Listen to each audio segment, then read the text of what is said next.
Pemirsa, sebagian warga Kota Banda Aceh dan Aceh Besar mulai beralih menggunakan siaran TV digital dari siaran TV analog. Hal ini sebagai langkah menghadapi dihapusnya siaran TV analog pada April mendatang.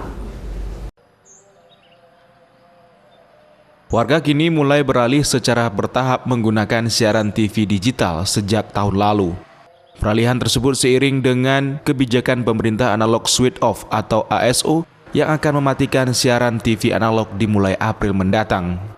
Warga Kota Banda Aceh dan Aceh Besar sangat menyambut baik wacana pemerintah yang berencana akan mematikan TV analog dan beralih ke TV digital. Apalagi selama menggunakan siaran TV analog, gambar yang dihasilkan tidak begitu bagus dan di sejumlah daerah di Aceh Besar tidak mendapatkan sinyal antena UHF, sehingga warga tidak bisa menonton TV. Nova Misdayanti mengatakan telah beralih menggunakan siaran TV digital sejak Agustus tahun 2021. Selama ini dirinya jarang menonton TV karena sinyal antena di daerahnya tidak bagus dan tidak ada siaran.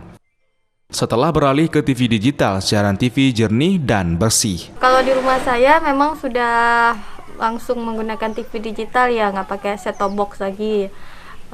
Keunggulannya memang siarannya lebih bagus, gambarnya bersih lah, jernih gitu, suaranya juga. Jadi nggak terganggu lagi pakai antena biasa gitu.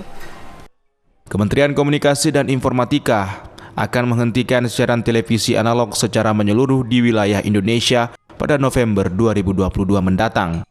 Bagi pengguna televisi analog harus segera menggunakan perangkat set-top box sebagai alat konversi sinyal digital televisi dengan kualitas gambar yang dihasilkan jauh lebih bersih dan suara yang lebih jernih.